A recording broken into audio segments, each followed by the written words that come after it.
Good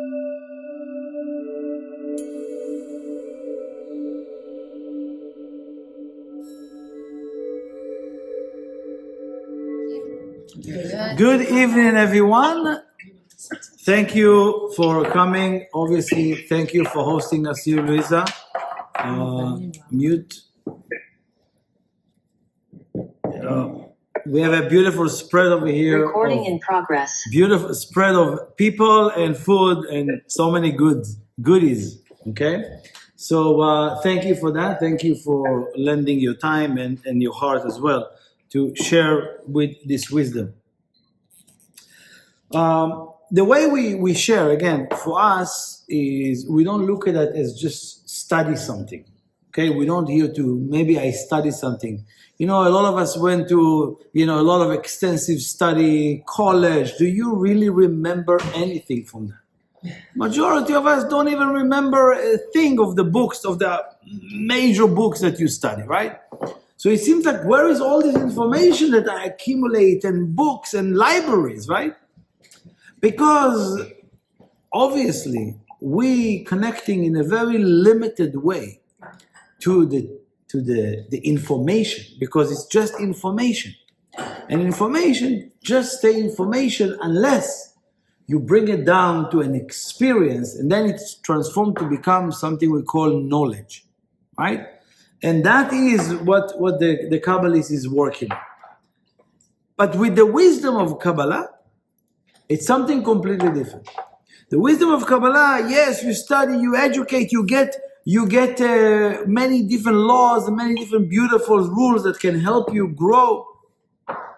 But it's nothing to do with what you study. The teaching of Kabbalah is what we call a connection. It's like I spoke about it last week a little bit, but to remember. Today, in our reality, we know I don't need to store any information on my phone. I have it all in the cloud, or I can just Google. I can just Google and everything is there, right? I don't need to remember how much is 1.5 billion times 7. It's easy, but I don't need to remember that, right? Because it's there. The same thing, what do I need? I need an internet connection. If you have an internet connection, you're connected to all the information in the internet.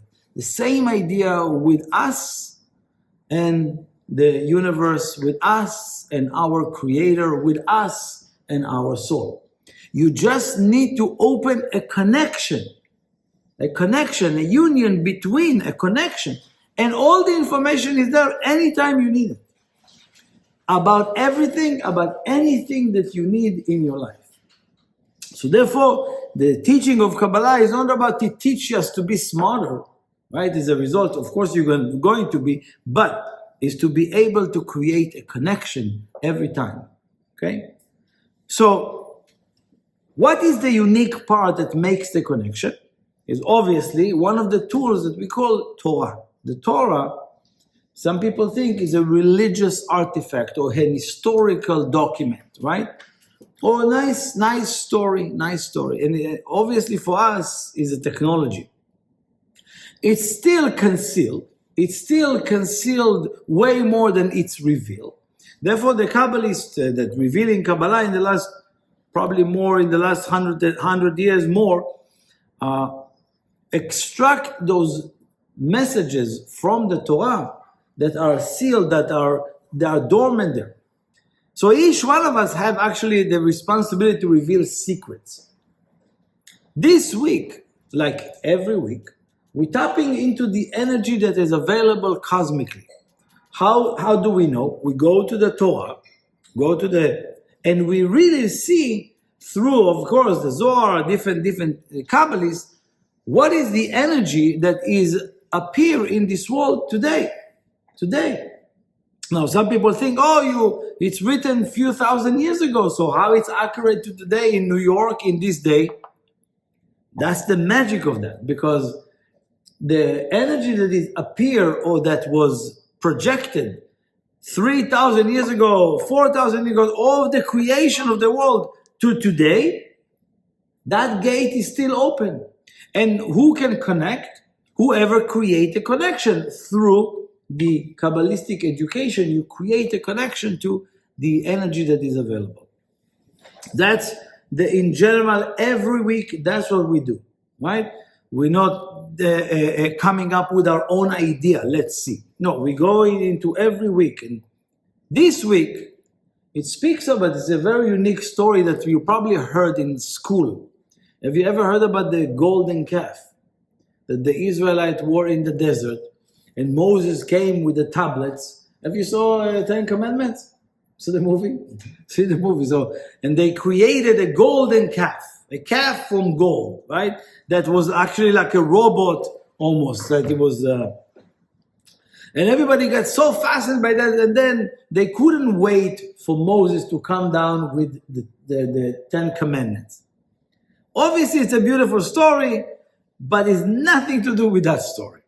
It's something to do with our golden calf. What does the golden calf represent? Temporary relief. Now, if you're really honest with yourself, you will see that you are looking every single day to a little temporary relief. Some of us even come into the classes. So I need some relief. I need some out of this world, right? I need some relief from the craziness going on in this world. And really, I like that, these conversations, okay? Nice. It's also temporary, right? We all looking for some quick fix. Why? Look at them. As soon as someone don't feel so good physically, what do? Right away, call the doctor, search online, what should I buy, pop some pills. The headache, you take this. Sneezing, you take this. Flu, you take that. Right away. 1-to-1. And what do? All of those things, what do? They give you what we call 24-hour relief. Did I solve the problem? Did I close the gate where the virus came in? No. So you still, in a way, closing yourself, meaning in a way, giving yourself relief so you can continue your day. But really, you didn't solve the problem. A lot of us, when a problem appears in our life, let's say, it's the bank calling, or the lawyer, or is something in court, you take a lawyer really quickly right away. I'm not saying no. But what I do say is before you're jumping to fix it, you have to really investigate what's the idea? Why is it in my movie? Why is it appear there? Why did it happen? If I don't ask a little bit deeper question, it's as if you continue the same way. Meaning you're going to solve it, or you're going to get relief of it, and it's going to come back. What is the golden calf? The Israelites were supposed to wait 40 days to Moses, right? What does it represent? Moses represents in that story for us, in our world, a certain type of fulfillment that we're looking for. A certain type of, either a soulmate, I'm looking for a business partner, I'm looking for some kind of solution about my problem, I'm looking for this, I'm looking for that. We're all looking for something. We're all looking for. Moses represented that solution. He's going to come down with all the solution that I need. That's what it means. How long should I wait? 40 days? I'm waiting for my soulmate for 40 years. Where is it? What's going on? I'm waiting for the business to take off for 4 years. Why do you say 40 days? 40 days represent the idea of the ability that we have internally to resist the urge. It's say 40 days, but the ability that we all have inside of us to resist the urge. So for example, if you're really about to go to eat dinner right now after the class, do you need to eat all of what's going on over here? Also, so you're gonna calculate, I'm gonna nibble here, I'm gonna nibble there, and then I'm gonna go again, have a big meal, right? So you're gonna go to the amazing restaurants, and you're gonna say, actually I'm not so hungry. Or you're gonna stuff yourself, right? So in this case, I know I'm gonna go to dinner, I need to do what? Resist the urge for right now, nibble, I need something. You understand what I'm saying? No, please eat everything. The point, that wasn't the point, right? The point is that sometimes somebody is really working to build a relationship, right? A soulmate relationship. And meanwhile, let me spend some time with others while I'm waiting for the one. You know what I'm saying? Meanwhile, I'm going to go little dates, little this, little that. I know I'm not interested in them, but I'm continuing because I have nothing going on. Everybody do that. Everybody doing that. And they think it's okay. Yes, it's fine. It's acceptable. But what it does, every time you're interested in the real relationship and you stop wasting your time with others, you're just pushing the real one further away. That's it. What's going to move together with you? Further away from you. Simply as that. You're looking for the right money in your business, right? When you take the wrong money, the quick money, the real money starts to be pushed away. That's what it means.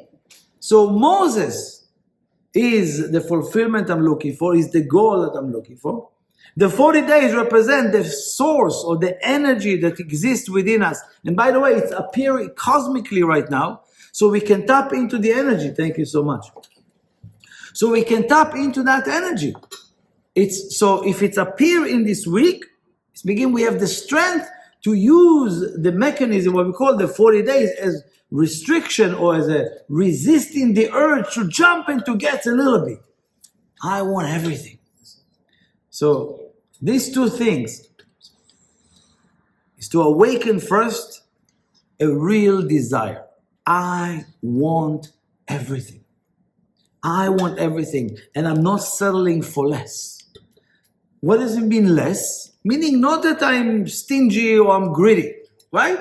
But I want what I want and I need to desire it. But if I'm wasting my time with some other things and divert here and divert there, eventually it's just, there's nobody who is there to get you. There's nobody is there that is manipulate your life. It's nothing like that. It's us. Start what we call having a little golden calf. Okay, golden calf. Until Moses is coming, let's just have some golden calf. It's fun. Until the business is up and running, let me be busy with some other businesses. And what do? You think you're doing something. Until the project is done, let me be busy with others. Until this, we all cannot really stay still. We cannot stay still, allow the reality to start coming to us. We always chasing after. We're always finding ways to work less or be more comfortable. And that should be, first of all, this is the big picture right now. Okay? What is the big picture? Our goal is at reach. Our dreams are at reach. Right there. They are right there. Anything that you want has to be put right there in front of you. But it's obviously with a cover. Why? Because if you will get it right away, you would lose it right away. Like many things that we got so fast and we lost so fast. Not because something is wrong with us, it's because what we call in Kabbalah, I don't have a vessel to hold it. And that's what we're working on. So if I jump all the time and get a little golden calves wherever, so I have many of them, but I don't have what I really, really want. That's why it says that a lot of people die or leave from this world empty, like they came here. And that's because they chase after something that doesn't really there for them. So that's the big picture. Second is in the stage of this week, when we're reading, the Israelite achieved what we call the level of immortality. That no decay, nothing was decay. Their clothing, their shoes, everything. They were like in an energy field that nothing was dying, nothing was decay, everything was, they saw everything. 6 hours before the achieving complete having it, because I said before, you can connect to things, but doesn't really mean necessarily that you can maintain them. I saw many people got success, got money, but will never be able to maintain a relationship with that. They got billions, and then they lost it, and then they get again, and then they lost it. And what happened? Is it life? Is life is up and down? No, it's because they don't have the vessel to maintain a connection to it. Okay? So it's not just important to attract something. It's important to know, to have a vessel or developing a vessel that maintain it. A lot of people are attracting good relationship and losing it because they don't build a vessel to maintain it. And this is something I want to speak about, because I'm going to share with you one lesson that I think if we really get deeper into it, it will move and propel all of us much faster. When the Israelites achieved this certain revelation, and then they created the golden calf, and then they saw Moses, then they fell. They fell from the level. So it says, the word that it says, vayitnatzlu et yam mehar Horeb. They lost all the jewelries that they gained. Jewelry represented in a spiritual matter, a spiritual elevation, like a jewelry, right? So they lost all the jewelries, all the spiritual elevation in Mount Sinai. Now that's not true, because you cannot lose anything. What does it mean? Because there is nothing in this world that can take something from you. There is no creator who want to take from you. There is no creator or God that's sitting there and is like, oh, can you give me a little bit more respect? Can you? The receiving doesn't exist like that. It's only a force of giving. Therefore, they cannot lose anything. But what happened? They lost a connection to it. Do you understand the difference? The difference is that they lost a connection to all the gifts that they gave. Why? Not because some God says, oh, how dare you creating a golden calf? Now I'm going to punish you and you're going to be completely losing everything. That's just a kindergarten experience. Really, it's a kindergarten conversation. We are a little bit more intelligent than that. And what is the consciousness? It's because they felt bad for what they've done, they lost the connection. Let me put it more. Not just they felt bad, they start feeling guilt, shame, they beat themselves, they blame themselves, and therefore they lost it. Now let me explain to you in a different way. Does anybody of you, any one of you, ever drove 100 miles per hour in a car? Mm-hmm. I don't want to look because... Have you ever drove 100 miles per hour? Do you remember the feeling? Now, is it possible, now all of you, my friend as well, driving 100 miles per hour and then I have to check about my kids in the back. What's going on with you guys? Or, oh, look at that. Can I look back in 100 miles per hour? Can I even move my face? Right? I can't even move or no right or no left. I have to focus 100 miles per hour. It's like everything can happen, right? You don't even look for the nothing. Does that make sense to everybody? The most that we can do in 100 miles per hour is what? Have a little rear view, right? In the mirror. So you're driving and then you don't see my eyes, but you can just a little bit with your eyes and come back to road. A little bit of what's going on in the back and I move a lane, right? That's as much as you can do driving so fast. By the way, even if you're driving slow, you still cannot look back and still drive, right? Even that. You know, sometimes my kids making a mess, like, oh, my car fell down, my toy, can you give me my toy? And you're driving and you have to get the toy, right? It's almost impossible. Even if I'm like really cruising slowly, still, what is the idea here? It's not about, let me go stay with the example, because the example, today and the last few days I'm talking about it because it start clicking for me. Anytime you look back, the reality that you live in has to stop, because it's not going to put you at risk of hurting or damaging yourself.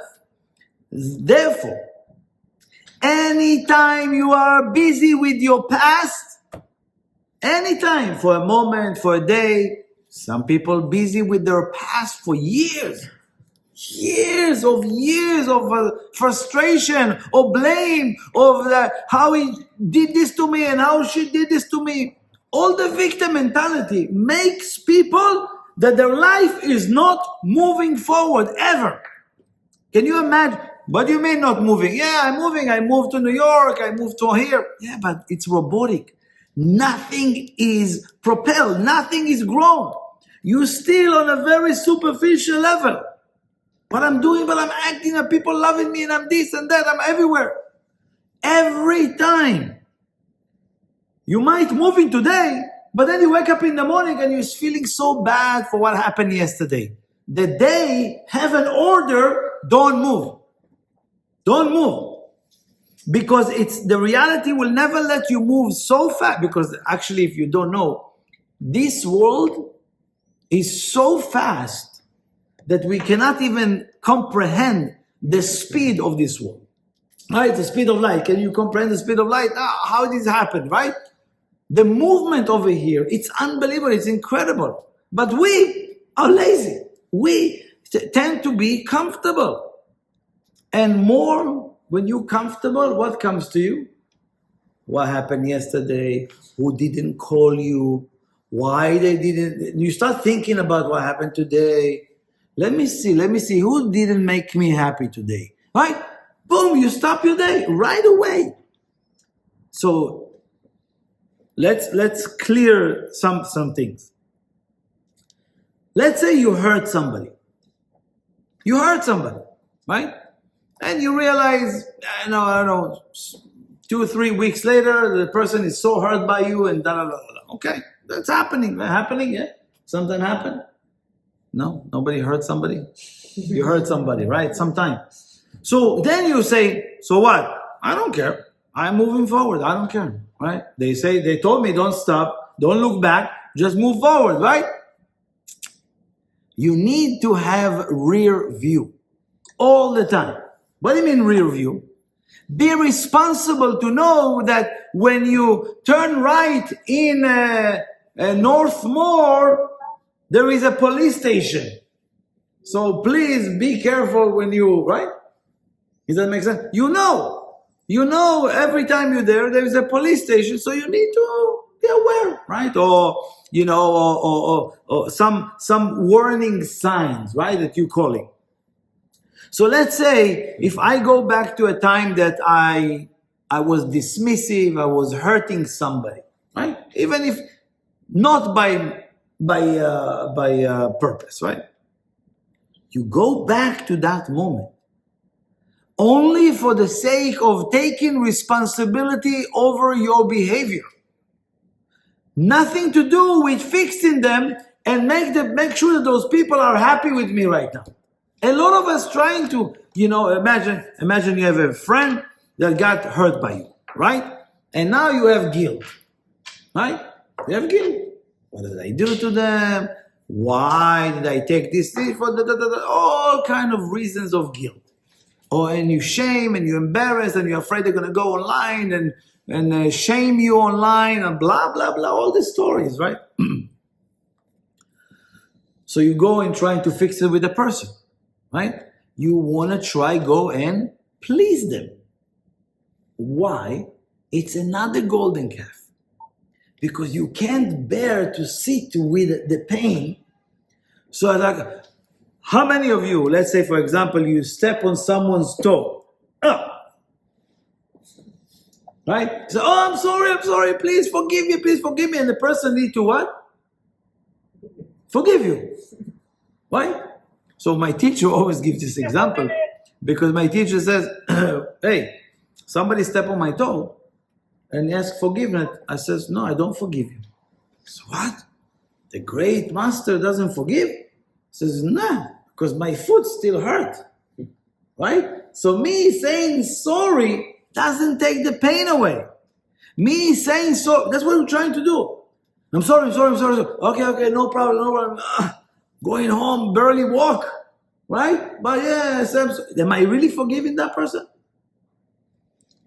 Deep inside, no. But on a just polite way, yes, I am. Because what is the reason that the person didn't see my foot? Because they were busy with themselves. Because they didn't look to where they're going. Because they didn't have any consciousness or any awareness of the environment. That's why and that is the responsibility they need to take. Not that they did what they do. They step on the foot, or they stole a deal, or whatever it is. Okay, I gave you back the deal. So now you're okay with me? No, you still, manipulate me to take the deal away from me, right? It's happening all the time, no? In offices, in a thing like that, right? So I need to find out what was the consciousness. Why was it? Why did I behave this way? Not the fact that the person need to forgive me, or I'm sorry, or here, take back your money. Are you happy? No, I'm still in pain.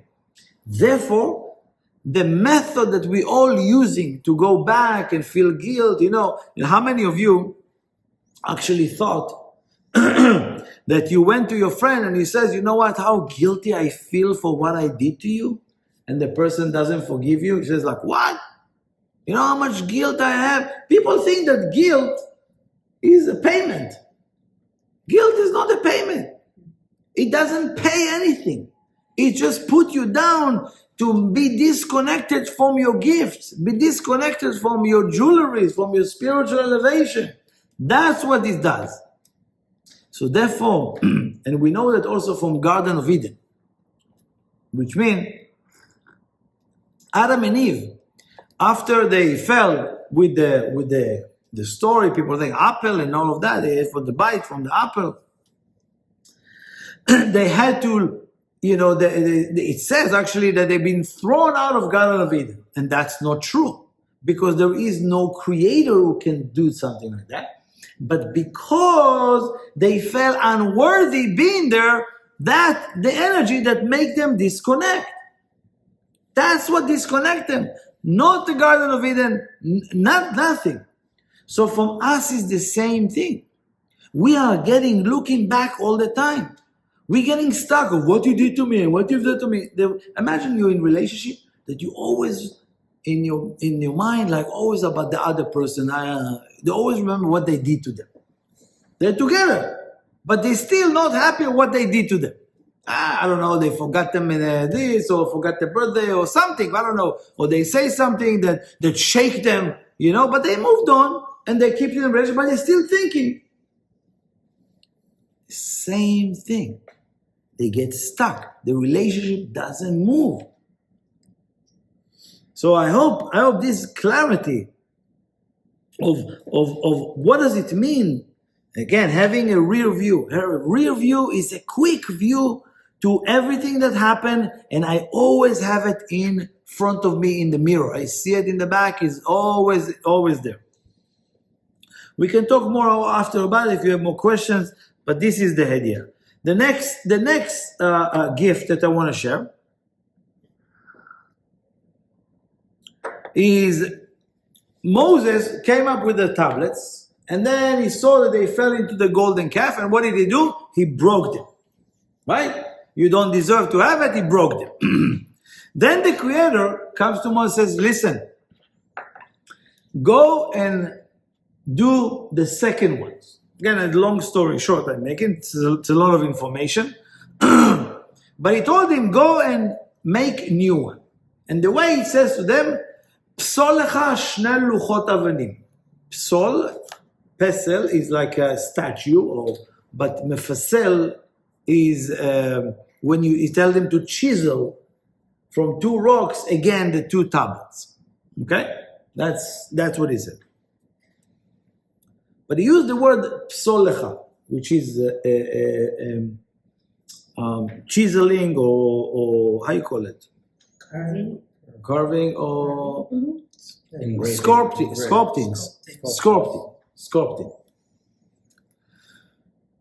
In this, we get a beautiful secret. He says in this world that Ata hapesel v'ata hu hapasal. You are the art, the piece of art of your life. But who is the artist?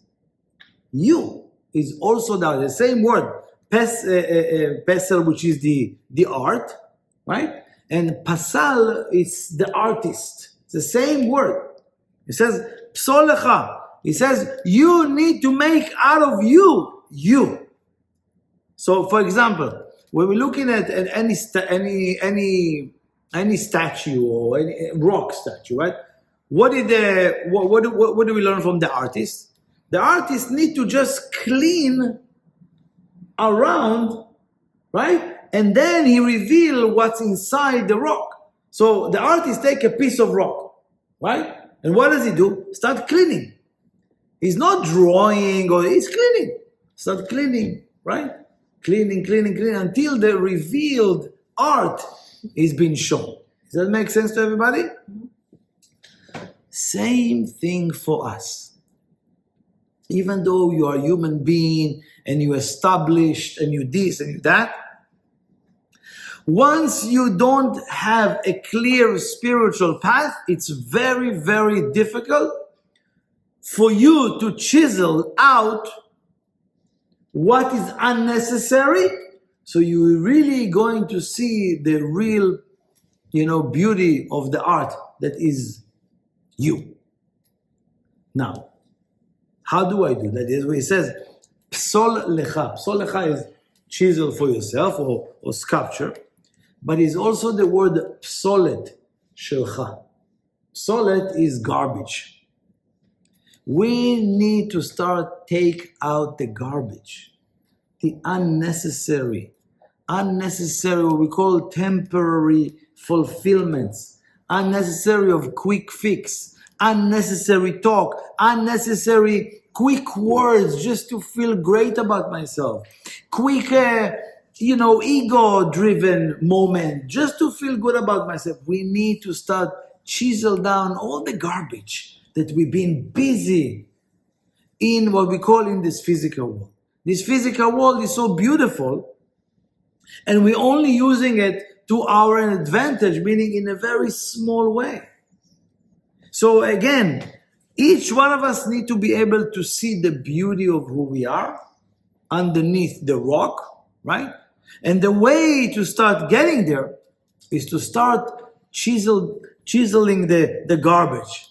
Psolet shelcha. Your garbage, start taking out. Imagine if you live in an apartment and for 1 year the garbage is still here. Would you be able to sit in this apartment? When was the last time you took the garbage out of your system? You know how stinky it is?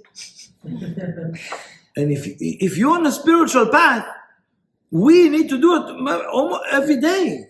I'm not asking every day to do that, okay? But I do recommend before you go to sleep, look a little bit at your day and take review for the day. Review. Wow. That unnecessary, that interaction, I should cut it down. Why I should insert my words there? Why I should be, involving myself? I was unnecessary. You need to look into it and create a rear view. And that's part of taking out the garbage. Okay? Like environment that doesn't support your path. Why you keep doing it? Why you keep around the people who put you down, who makes you feel that you're not pretty enough, who makes you, I need it, No! It's because you have a bigger agenda there. Because you think you're going to stick around, they're going to get something out of it. Or they will introduce you to blah, blah, blah. It's not going to happen. If the Creator wants to introduce you to someone or something, they will find you in an elevator or in the basement of some kind of a museum, whatever. I'm telling you, we all calculate even thinking we can control this. You can control how much garbage you take down. And garbage equals ego. Find where your ego is. Find where your selfishness come in. Find where your desire to receive for only me. There, you're accumulating garbage. You take down the garbage, you start seeing the beauty of who you are. That's as simple as it. This is how great this week is about. So I share a couple of ideas here, and the last one, it's something that it's important, but it's a longer conversation. I'm not going to get to all of that. And he says that they took for themselves the calf in Hebrew called egel. He says, and they did for themselves egel masecha, a calf, a disguise of a calf. Okay? Now, egel in Hebrew is calf. Okay? Calf is egel, that's what's the translation.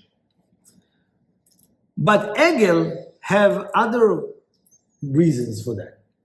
It's also from the word igul, right? Igul is circuitry or circle.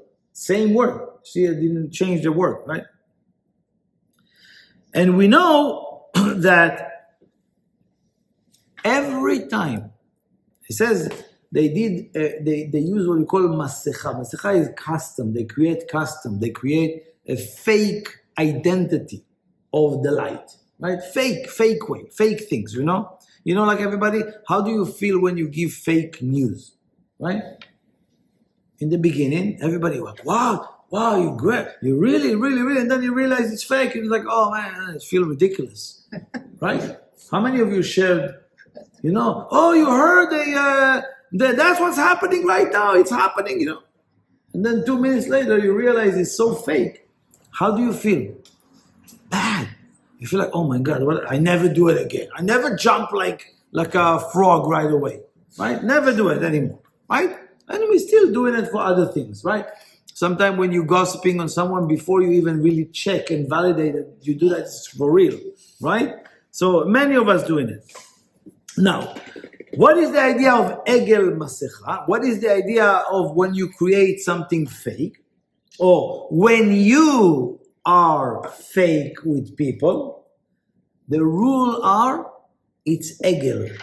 It's going to come back to you as igul. It's going to come back in your face.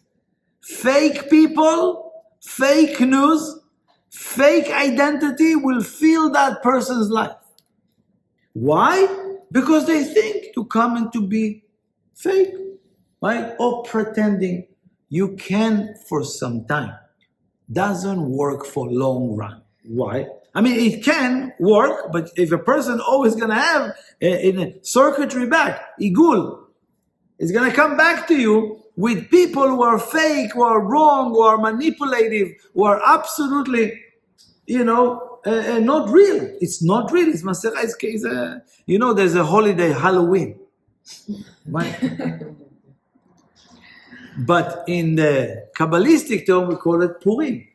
Right? It's coming next month. We all dress up with the customs and masks and all of that. Right? Why? Because we're using the Masecha, the customs, in a way of like, if you take the word Egel, you switch the letter, you get lag. To laugh. So imagine if I come here today dressed as a king. Like really with the gown and the crown and this. I'm sitting here like a king with a big, right? How will you look at me? Like, that's funny. That's funny, we're coming and then Lucia is dressed like a nun. What's going on? Right? It's funny, you see, just the fun. So anything that is disguised, it's funny. And we every day walk around with different masks. It's funny. What do you, why, how many of us heard and loved the word transparency? Yeah, for a Companies, they need to be transparent. My boss need to be transparent. But me with my friend, I can be fake. I can put masks. I can put the mask of like this, right? All of us have those things. So again, to take down masks, it's one of the key of your success, to start to really have a view of the art that exists inside of you, of that statue, of that beautiful art, piece of art that needs to be chiseled. You cannot have access for it if you're still wearing a mask. To be real is not about all day long, I need to cry all day long, tell them, if I want to cry, I want to cry, and if I want to laugh. It's to be real with your situation. What's going on with you? What's your reality facing right now? Again, it doesn't mean that you need to all day long post online all your story, what's going on. But with people that are close to you, if you put a mask, you are separate no matter how much you share. Until you're transparent, until you remove and be open. So again, for example, how many of us wearing masks like designers clothing, right? Or, I can't stand it, but whatever I have it, like some clothing with beside my bike, the brand, right? We like advertising, walking advertising, right? Oh, because beside this, I'm not for any of that, right? But not again. Some of us, want to show that we are strong. It's a mask, or show that we are weak so they will love us. So that we are hurt, that people will give us attention. So that we are needy, that people will not blame us. Or show that we are so, sensitive, but we are not sensitive, Anything that is not internally true, and you just put a mask of that, eventually it's like Egel, right? Igul will come back to you in your face. So what I would recommend is every day to really find out which mask did I use today and laugh about it. Lag, switch it. You're going to laugh at yourself. It's so ridiculous. Why couldn't I laugh? Why did I need to pretend I'm angry? Why? It was so silly. I went to this event, and instead of like being friendly and nice and this, I was like so cold, reserved, separated. Why? Why does laugh about it? Don't feel bad about it, because that's what the wrong thing. That's what I said. It doesn't really pay off when you feel bad for this behavior. Laugh about the mask and find a way that you, of course, to detect it, laugh about it, and completely, I'm embarrassed to, actually, if you twist the letter again, you get the word goal, right? You see, from one word, goal. Goal, it means disgusting. I'm disgusted by this. Goal nefesh. Goal nefesh. I'm disgusted by this behavior. Goal is like, I'm taking out of myself this thing. This is what the beautiful beauty of Kabbalah. So please, sometime if you wait too long to take off the mask, you're gonna lose whatever you're thinking you gain by that, and you're gonna lose a connection to yourself. Sometimes it's gonna be too late, Like, the best experience is that I don't know who ever had. I never had it because I was never invited. I don't know why. Right? Anybody was invited to a reunion? 25 years and 10 years later, or 50 years reunion, right? Imagine how you're gonna come. I mean, I want to go. Nobody invite me because I'm not on the Facebook and things. But I'm saying, like imagine you go after like, I don't want to say the ages, but let's say you go back to the high school reunion. Okay, many years, but how would you come? What type of mask would you wear? How are you going to present yourself? What stories you're going to tell people, right? You're going to come up with 3, 4, 5 different variations of a story. And depend who is this, you're going to give it a quick version, the long version, the lie, complete lie, some truth and some lies. Right? We're all going to do that. Right? In business, we have a quick version of story and a longer version when we have a long dinner, right? And it's all monitored by a mask, by a masecha. And remember, every time you're like that, and again, I'm not saying you need to come to if it's a business or if this or relationship, you remember what I said last time, right? When you go on a date, who's coming? When you go on a date, who's coming, Adam? Only our best agent, the best salesman goes, right? We sell our best salesman go, sell the connection, the union. Wow, he swiped me out under the, whatever they call it, right? Swipe me, whatever they call it, right? Wow, unbelievable. And she was gorgeous, and he was, and they were, and eventually the truth comes out after 3 weeks. And then, oh wow, if you show me that in the first meeting, I will not waste my time. Yes, that's what I'm saying to people. Go real. Tell them who you are. Tell them what you're about. Tell them what you desire. And that's it. I want to be married in 2 weeks. Can you do that? No, I'm not going to do it. I'm going to scare off everybody. Okay, so be a little bit logical. 3 weeks. No, but seriously, a lot of us are hiding and thinking, pretending, no, I don't have that desire. No, I don't want that, No, it's okay. It's a mask. And come back to you with people that are undecisive. People, I don't want to close the deal. I don't want to close the deal. Maybe. Let's change it. Let's change it by, first of all, again, so this is what we have. First is a real work every day to observe your mask that you use today. Either laugh about it or get disgusted by that and remove it and commit to not go back to use the same mask or any mask for that sort. Okay? Second thing is, while you're removing mask, your agenda should be to remove mask. Why? Because you remove the mask, now you have a view of who you really are internally. How much love you have, how much kindness you have, how much fun you have, how much fun of a person you have, how much beauty you have. But because I'm wearing a mask, I have worries, of insecurity, of people there to get me, that's what your life looks like. You take down the mask, then you see the beauty and you see how much care you have. And it's nothing to do with complaining. You care. Care comes as complain if you don't know how to care. And many of these. What is what we call, when I see myself, I need to start chiseling. Now I can see, I have a view of what I want to do in this world.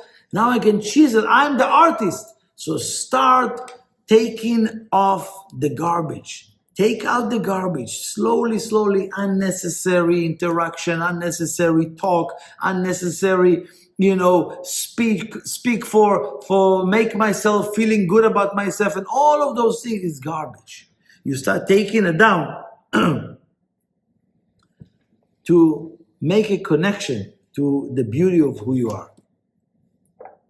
So, in conclusion, this week is an incredible opportunity for all of us, right? And we want to stop jumping immediately to our golden calf. Quick fix doesn't work. A long-term removal of masks or pretending or fake identity of who we are, stories that we're telling about ourselves, slowly. I'm not saying today do a cold turkey. Slowly build up a mechanism, and once you stop facing the golden calf, the quick fix, I'm sure you're going to find access to a long-term fulfillment.